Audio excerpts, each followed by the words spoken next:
सब बच्चों को मेरी तरफ से अस्सलाम वालेकुम और अपना आज का लेक्चर स्टार्ट करते हैं। आपको याद है हमने अपने पिछले वीक के अंदर चैप्टर नंबर 19 का आखिरी से स्टार्ट किया था न्यूक्लियर रिएक्शन वाले, और उसके अंदर हमने आपको फिजन रिएक्शन समझा दिया था, फिजन चेन रिएक्शन समझा दिया था। जब एक हैवी न्यूक्लियस ब्रेक होता है मज़ीद और छोटे न्यूक्लियाई में, तो उसको हम लोग फिजन रिएक्शन का नाम देते हैं, जिसमें 200 मेगा इलेक्ट्रॉन वोल्ट एक यूरेनियम के न्यूक्लियस से टूटने से मिलता है। फिर हमने आपको यही रिएक्शन मज़ीद थोड़ा सा और डिटेल से समझाया कि अगर एक यूरेनियम टूटेगा उससे 3 न्यूट्रॉन निकलेंगे, और अगर उससे 3 न्यूट्रॉन निकलेंगे और मज़ीद वो 3 न्यूट्रॉन और जाके 9 न्यूट्रॉन बनाएंगे, 9 जाके 27 बनाएंगे, 81, और ये सिलसिला आगे बढ़ता रहेगा। और इस तरह ये सिलसिला खुद ब खुद आगे बढ़ रहा है, और इस तरह के फिजन रिएक्शन को फिजन चेन रिएक्शन का नाम देते हैं। ये तब तक चलता रहेगा जब तक सारा का सारा यूरेनियम ख़त्म ना हो जाए, और इसमें बहुत ज़्यादा हीट एनर्जी इवॉल्व होती है, बहुत ज़्यादा हीट एनर्जी खारिज होती है, जिसको अगर आपने कंट्रोल कर लिया तो आपका फ़ायदा, कंट्रोल नहीं करा तो नुकसान होगा। और हमने एक डायग्राम, स्कीमेटिक डायग्राम के ज़रिए आपको यहाँ पे डिस्क्राइब करने की कोशिश भी करी। इसकी वर्डिंग हम नहीं लिखवा सके थे वक्त की कमी की वजह से। ये वर्डिंग आप इसकी नोट से लेंगे, डायग्राम मेरी वाली चला सकते हैं। ठीक है, थोड़ा सा पंखा असल में यहाँ पे जिस रूम में मैं बैठा क्लास ले रहा हूँ, ये पंखा चल रहा है और ये पंखा रेगुलेटर से कंट्रोल नहीं है, और इसकी आवाज़ खाली यहाँ पर ऐड होगी और मेरी आवाज़ के साथ इंटरप्ट करेगी। शायद थोड़ा सा आपको इसमें हल्की से डिस्टर्बेंस आए, और शायद हो सकता है ना आए, इसलिए मुझे ज़रा बता दीजिएगा। आवाज़ बिल्कुल साफ आ रही है? चैट में बता दीजिएगा।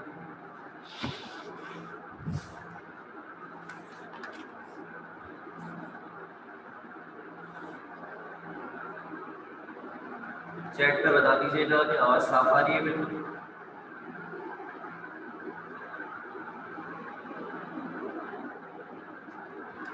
ओके, आज का लेक्चर स्टार्ट करते हैं बच्चों। और आज का जो हमारा लेक्चर है ये हमारे पिछले वाले लेक्चर को हम कंटिन्यू कर रहे हैं। यहाँ पे सबसे पहले fission chain reaction, fission chain reaction को अगर आप कर लेते हैं कंट्रोल,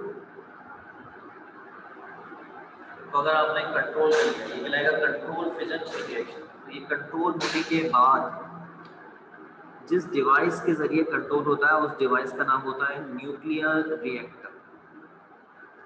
न्यूक्लियर रिएक्टर एक ऐसी डिवाइस है, एक ऐसी मशीन है जिसमें फिजन चेन रिएक्शन कंट्रोल अंदाज में किया जाता है। ये इस तरह से काम करता है, क्योंकि अब ये टॉपिक रिड्यूस सिलेबस में नहीं है, वरना न्यूक्लियर रिएक्टर के बारे में काफ़ी मोटी मोटी बातें पेपर में सवाल तो नहीं आता इसका, इसके कुछ कंपोनेंट्स हैं उसके बारे में कभी सवाल आया है पेपर में माजी में, इसके बारे में मुख्तसर करके बच्चों को हम लोग माजी में बता दिया करते थे, लेकिन अब ये रिड्यूस सिलेबस में नहीं है, इसलिए हम इसको शामिल नहीं कर रहे। बहरहाल आपकी नॉलेज के लिए बता दूं, ये एक ऐसी मशीन होती है जो कि आपकी मर्जी से फिजन चेन रिएक्शन को आगे बढ़ने का मौका देती है। आप चाहते हैं फिजन चेन रिएक्शन रुक जाए, आगे ना बढ़े, तो इस मशीन के अंदर मौजूद होते हैं मॉडरेटर और कंट्रोल रॉड्स। मॉडरेटर और कंट्रोल रॉड्स, मॉडरेटर ऐसे सब्सटेंस होते हैं जो न्यूट्रॉन जिनकी वजह से फिजन रिएक्शन हो रहा होता है उनको स्लो कर देते हैं, और कंट्रोल रॉड्स क्या करती है, न्यूट्रॉन्स को एब्जॉर्ब कर लेती है। इस तरह से फिजन चेन रिएक्शन रुक जाता है, और फिर जब आपको लगता है कि रिएक्शन दोबारा से स्टार्ट हो जाए या फिर आगे बढ़ने लग जाए, तो आप मॉडरेटर रिमूव कर देते हैं, कंट्रोल रॉड्स उठा देते हैं और रिएक्शन आगे बढ़ने लग जाता है। फर्ज ये कि शॉर्ट अगर चेन रिएक्शन को कंट्रोल करना है तो न्यूक्लियर रिएक्टर, और अगर आपने फिजन चेन रिएक्शन अनकंट्रोल करना है, यानी आप इसमें कोई कंट्रोल नहीं चाहते, बस ये होता रहे होता रहे होता रहे, हीट एनर्जी निकलती रहे और वो हीट एनर्जी भी बगैर किसी कंट्रोल मैनर में आगे बढ़ती रहे, तो बेटा इसका नाम रखा गया है एटम बम।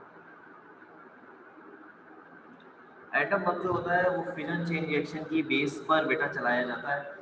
इसके अंदर एक न्यूट्रॉन टकराया जाता है और उसके बाद सिलसिला शुरू हो जाता है ना रुकने वाला, जिसको हम लोग माजी के अंदर जापान के अंदर हिरोशिमा और नागासाकी के ऊपर 2 आइटम बम जो गिराए थे अमेरिका ने दूसरी जंग अजीम में, हम उसके बारे में पढ़ चुके हैं कि कितनी खतरनाक मामला है जाहिर।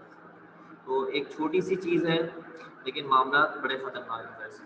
ठीक है, यहाँ तक सब बच्चों को सारी बातें क्लियर है अच्छी तरीके से? ओके कर दीजिएगा चैट में। तो चैप्टर 19 का आखिरी हिस्सा आपको पढ़ाते हैं, इसका नाम है न्यूक्लियर फ्यूजन रिएक्शन।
बच्चे जो है थोड़ी सी आवाज़ के बारे में कुछ कंप्लेन कर रहे हैं। तो मैंने आपको बताया कि आवाज़ जो है ना वो थोड़ी थोड़ी अटक अटक के इसलिए आ रही होगी कि बीच में मैं रुकता भी हूँ थोड़ा बोलने के दौरान, और पंखा जो है ना उसकी आवाज़ भी थोड़ी इंटरप्ट करती है, जिसकी वजह से थोड़ा सा ऐसा मसला आ रहा है कि आवाज़ आप सही कह रही है नतीजा। आवाज़ ने मुझे बताया कट कट के आवाज़ आ रही होगी जैसे। तो बात को यहाँ तक आगे बढ़ाते हैं, यहाँ तक सब बच्चों ने ओके कर दिया था। हमारा जो लेक्चर है उसको कंटिन्यू करते हैं और चैप्टर नंबर 19 के आखिरी हिस्से की तरफ बढ़ते हैं, और इस हिस्से का नाम है nuclear fusion reaction. Nuclear fusion reaction वो जो nuclear fusion reaction fission reaction का उल्टा है। जिस तरह फिजन रिएक्शन के अंदर हम लोग एक हैवी न्यूक्लियस को तोड़कर उससे मज़ीद छोटे और लाइटर न्यूक्लियाई हासिल करते हैं, तो यहाँ पर छोटे लाइटर बहुत लाइटर न्यूक्लियाई आपस में मिलकर उन न्यूक्लियस के मुकाबले में ज़रा थोड़ा सा बड़ा न्यूक्लियस बना कर देते हैं। इसका नाम रखा गया है न्यूक्लियर फ्यूजन रिएक्शन। फ्यूजन का जो लफ्ज़ है वो केमिस्ट्री से लिया गया है। केमिस्ट्री के अंदर फ्यूजन प्रोसेस होता है, फिजिक्स में भी होता है फ्यूजन, ऐसा नहीं कि केमिस्ट्री में, फिजिक्स में भी है। फ्यूजन का मतलब होता है किसी सॉलिड को बेटा लिक्विड फेस के अंदर जाना, सॉलिड लिक्विड फेस में जाता है, उसको हम लोग फ्यूजन का नाम देते हैं। ठीक है, पहले हम इसको जरा थोड़ा सादा अंदाज में समझ लेते हैं जैसा मैंने आपको बताया।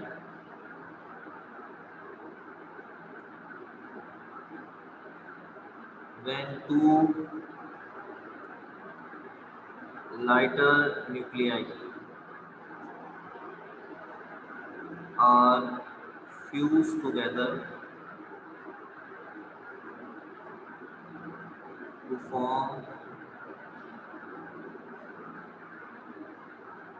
a heavy nucleus,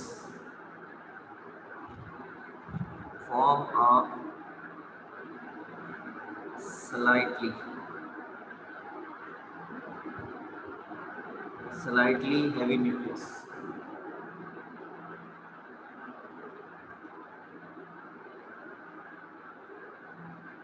इसमें भी हीट एनर्जी खारिज होती है with the release of heat energy is known as fusion reaction. Fusion reaction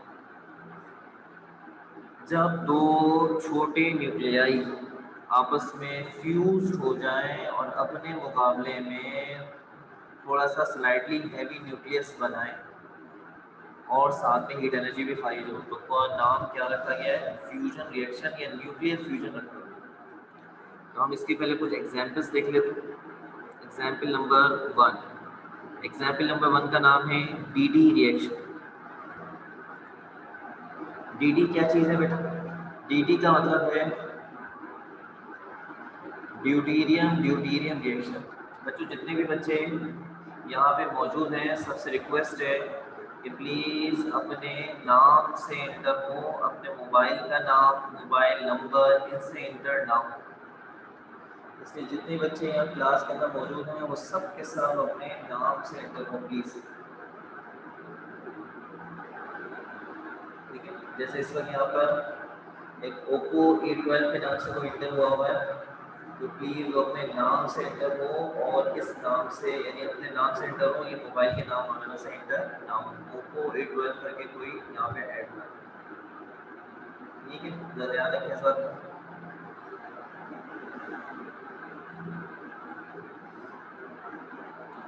हाँ, हैवी न्यूक्लियस के बाद ये तो मैंने काट दिया, ठीक है।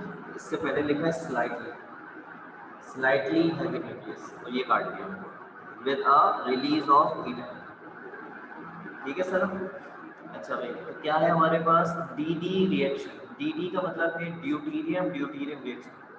तो ज़्यादातर बच्चे जो हैं वो क्या कहते हैं, केमिस्ट्री के हैं, कंप्यूटर के बच्चे कम हैं। जो कंप्यूटर के बच्चे हैं वो सुन लें, केमिस्ट्री के बच्चे जानते हैं हाइड्रोजन के 3 आइसोटोप, एक को कहते हैं प्रोटियम, एक को कहते हैं ड्यूटीरियम, और एक को कहते हैं ट्राइटियम।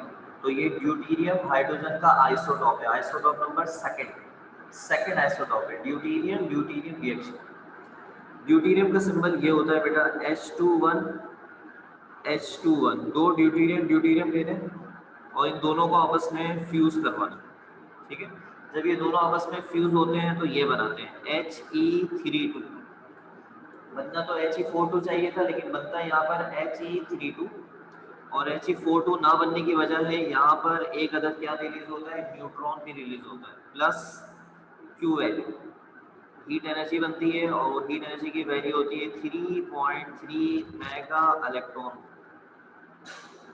ठीक है,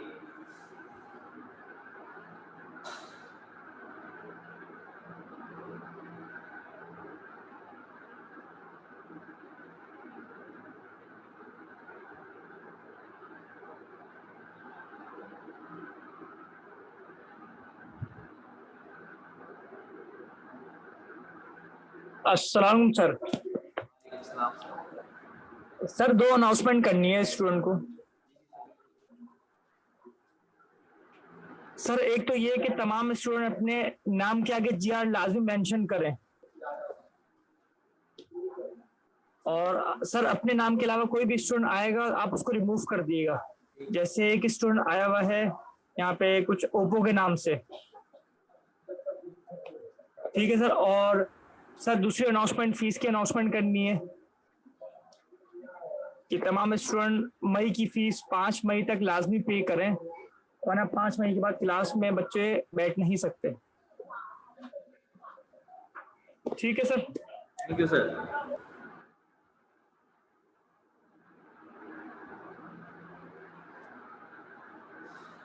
तो बच्चों यहाँ आपके सामने डीडी रिएक्शन दिखाया जा रहा है। डीडी रिएक्शन के अंदर क्या हो रहा है आपके सामने है, एक ड्यूटीरियम का न्यूक्लियस आपस में फ्यूज हो रहा है और क्या बन रहा है He32 और साथ में न्यूट्रॉन और Q वैल्यू। ठीक है, इसी तरह की एक और मिसाल है हमारे पास, और ये मिसाल है डीटी रिएक्शन। डीटी का मतलब क्या होगा आप समझ गए होंगे, ड्यूटीरियम ट्राइटियम रिएक्शन। बहुत सारे और भी फ्यूजन रिएक्शन देखे गए हैं, लेकिन ये दो बड़े पॉपुलर हैं। ड्यूटीरियम होता है H21 और दूसरा होता है H31। ये कहलाता है ड्यूटीरियम, ये कहलाता है ट्राइटियम। और जब दोनों मिलते हैं तो अब की बार बनता है He42 अल्फा पार्टिकल, इसे कहते हैं अल्फा पार्टिकल। प्लस यहाँ से भी एक न्यूट्रॉन रिलीज होता है। अगर ऊपर की वैल्यू चेक करें 4 और 1 5, 3 और 2 5, 1 1 2 और 2 बैलेंस। साथ में यहाँ भी हीट एनर्जी खारिज होती है, और ये हीट एनर्जी तकरीबन होती है 17.6 मेगा इलेक्ट्रॉन वोल्ट। तो ये है हमारा फ्यूजन रिएक्शन। और ये एग्जाम के अंदर इसका सवाल नहीं बनता, रीजन वगैरह आ जाता है या एमसीक्यूज वगैरह आ जाते हैं, इसलिए आप ये टॉपिक एग्जाम के लिए तैयार नहीं करना, बस सिर्फ पढ़ लीजिएगा ताकि आपको कुछ खास बातें पता चल जाए। ठीक है, यहाँ तक क्लियर है। अब मैं इसके बारे में कुछ एक दो मोटी बातें आपको और थोड़ी थोड़ी बता देता हूँ ताकि आपका कॉन्सेप्ट और ज़रा क्लियर हो जाए। फिर इसके बाद इसके न्यूमेरिकल हैं, कैलकुलेशन फॉर क्यू वैल्यू, और चैप्टर 19 हमारा कंप्लीट हो जाएगा। चैप्टर नंबर 17 की बारी आ जाएगी इंशाल्लाह, एडवांस ऑफ मॉडर्न फिजिक्स। लेकिन जरा यहाँ तक पहले सब बच्चे ओके कर दें, यहाँ तक सबको समझ में आ चुका है फ्यूजन रिएक्शन। आप एग्जाम्पल्स में भी देख सकते हैं, कुछ छोटे न्यूक्लियस मिल रहे हैं और अपने मुकाबले में बस थोड़ा सा बड़ा न्यूक्लियस बना है, अपने मुकाबले में थोड़ा सा बड़ा न्यूक्लियस बना। सब बच्चे जितने क्लास में मौजूद हैं सबका ओके चाहिए, 2-3 ओके से गुजारा नहीं होगा। सब बच्चे प्लीज यहाँ तक ओके करें कि हाँ सबको अच्छी तरह से समझ में आ चुका है मेरे बच्चों। शाबाश, वेरी गुड वेरी गुड।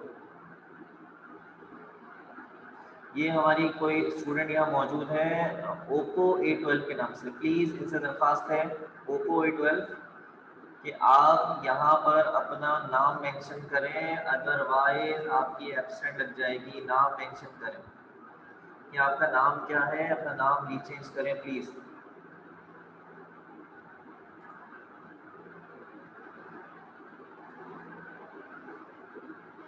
नाम मेंशन करें। अच्छा बच्चों, सबसे पहली बात तो ये कि क्या फ्यूजन रिएक्शन कराने के लिए जो हमने तारीफ आपको अभी यहाँ समझाई, क्या ये पॉसिबल है कि मैं एक पॉजिटिव न्यूक्लियस लूँ और एक पॉजिटिव न्यूक्लियस लूँ और इनको आपस में फ्यूज करवा के मिला दूँ या आपस से मिला दूँ? ठीक है शिजा, ओके। क्या ये दोनों मिल सकते हैं? तो इसका जवाब है होना चाहिए, हर बच्चे की तरफ से एक ही आना चाहिए, नहीं मिल सकते। उसका रीज़न है कि हमने आपको ये बात बता के रखी हुई है और आप भी ये बात जानते हैं, पॉजिटिव पॉजिटिव तो रिपेल करते हैं। तो जैसे ही आप इन्हें पास लाने की कोशिश करेंगे तो ये रिपेल करेंगे। असल में रिपेल करने की वजह इनके दरमियान में मौजूद एक पोटेंशियल बैरियर होता है। पोटेंशियल बैरियर, बैरियर कहते हैं रुकावट को। ये रुकावट असल में एक तरह की एक एनर्जी होती है। ये एनर्जी की जो वैल्यू होती है ये इतनी ज़्यादा होती है जिसकी वजह से ये दोनों एक दूसरे के पास नहीं आ पाते। यानी ये दोनों अपने तौर पे एनर्जी लगाते हैं एक दूसरे के पास आने के लिए, लेकिन वो उस पोटेंशियल बैरियर की जो एनर्जी होती है उसके बराबर नहीं होती, बहुत कम होती है। इसलिए ये नहीं मिल सकते, रिपेल हो जाते हैं। लेकिन अगर आप इन्हें मिलाना चाहते हैं तो उसके लिए हमने इस पोटेंशियल बैरियर की जो एनर्जी है इसके इक्विवेलेंट हमने क्या करा बेटा, एक टेम्परेचर बनाया।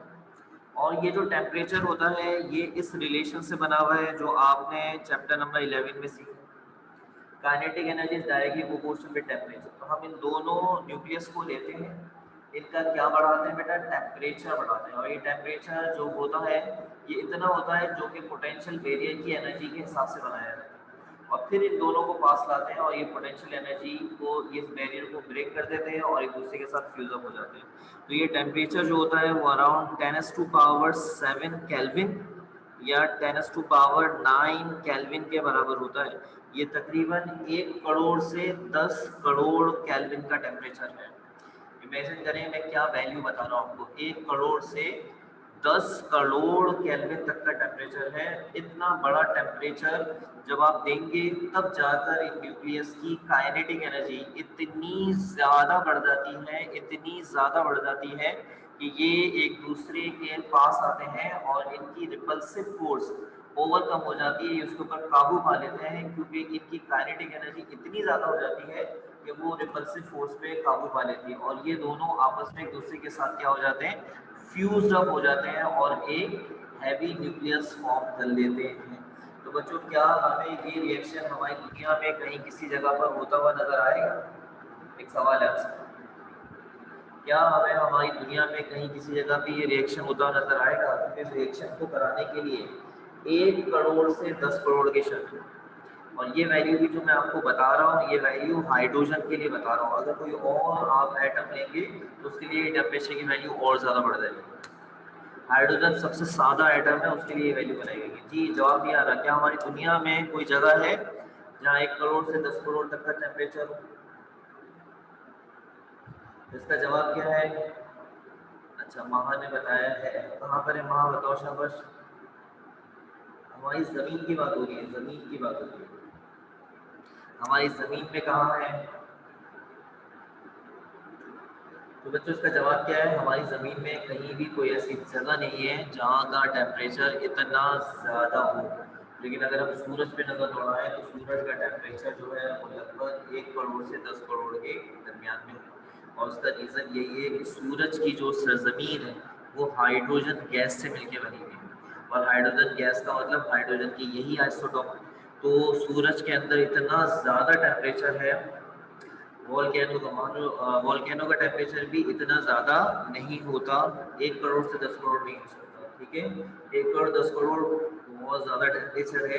ये टेम्परेचर अगर हमारी ज़मीन के ऊपर इसका थोड़ा सा 1 करोड़ 10 करोड़ का थोड़ा सा हिस्सा भी आ गया तो हमारी ज़मीन तबाह बर्बाद हो जाएगी बेटा, ठीक है। तो याद रखिएगा 1 करोड़ 10 करोड़ का तो छोटा सा हिस्सा भी आ गया तो हमारी ज़मीन पे नहीं आ सकती। तो सूरज की सरजमीन हाइड्रोजन गैस से मिलकर बनती है और वहाँ पर जो टेम्परेचर होता है वो इतना ज़्यादा होने की वजह से वहाँ पर हाइड्रोजन के आइसोटोप आपस में मिलते हैं, फ्यूजन रिएक्शन करते हैं और हीट एनर्जी बनती है 3.3 और 17.6। इससे सूरज साल साल गर्म रहता है और ये रिएक्शन बार बार वहाँ पे होता है। तो याद रखिएगा सूरज फ्यूजन रिएक्शन जो है इसका सोर्स है वो सन है, सूरज। और इसी तरह का कोई और भी सितारा जो सूरज जी की तरह जलता हो तो और वो भी क्या कहते हैं, ये फ्यूजन रिएक्शन करता हो, ठीक है। अच्छा, ये जो सितारों से जो रोशनी हासिल होती है, हरारत हासिल होती है, इसको स्टीलर एनर्जी कहते हैं, ध्यान में रखिएगा, स्टीलर एनर्जी। तो एग्जाम में एमसीक्यूज वगैरह आते हैं कि सूरज में होने वाला जो सूरज से जो हासिल होने वाली तवानाई है उसका सोर्स क्या है या वो किस वजह से हासिल होती है, तो उसका जवाब क्या है? फ्यूजन रिएक्शन, ठीक है। तो फिजन और फ्यूजन में बेसिक फर्क क्या है? बहुत ज़्यादा फर्क है। फिजन जो है वो एक छोटा सा एक न्यूट्रॉन न्यूक्लियस से टकरा के रिएक्शन स्टार्ट कर देगा, रिएक्शन हो जाएगा। लेकिन फ्यूजन के रिएक्शन के लिए आपको एक बहुत ही ज़्यादा टेम्परेचर चाहिए। इसी वजह से फ्यूजन रिएक्शन को थर्मो न्यूक्लियर रिएक्शन भी कहा जाता है, थर्मो न्यूक्लियर रिएक्शन। ठीक है बेटा, यहाँ तक सारे बच्चों को सारी बातें क्लियर हो चुकी हैं, टाइम खत्म हो चुका है हमारा। और इंशाल्लाह ताला जब हम कल की क्लास में मिलेंगे तो आपको क्यू वैल्यू सिखाएंगे, how to calculate Q value of a reaction.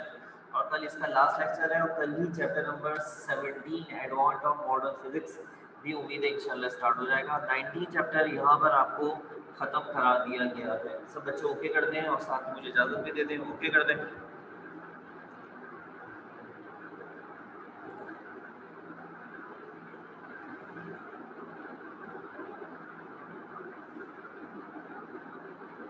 शाबाश शाबाश, ओके कर दे, वेरी गुड वेरी गुड, शाबाश शाबाश। ठीक है भाई, तो आपने मैनेजमेंट की बेटा कुछ अनाउंसमेंट सुननी है, उन दो अनाउंसमेंट को मैं दोबारा रिपीट कर दूं। अपनी फीसिस को 1 से लेकर 4 मई या 5 मई तक सबमिट करा दीजिए। दूसरा, ग्रैंड टेस्ट में रजिस्ट्रेशन करा लीजिए। ग्रैंड टेस्ट में रजिस्ट्रेशन कराने के साथ आपको टेस्ट किट मिल जाएगी और साथ में हम अपने टेस्ट किट के एमसीक्यूज का सिलसिला भी अंदर एक शुरू कर देंगे। कल का लेक्चर मिस नहीं कीजिएगा। चैप्टर नंबर 17 बेटा जो हमारे लिए आखिरी क्लास से चैप्टर बचा है, बाकी सब चैप्टर के टॉपिक तो बहुत ही ज़्यादा आसान है, तो वो इंशाल्लाह कल स्टार्ट हो रहा है। कल उसका पहला लेक्चर है, मिस नहीं कीजिएगा। अपना अपना घर वाला ख्याल रखिएगा। मुझे दे इजाज़त, अल्लाह हाफिज़। अल्लाह हाफिज़ बेटा।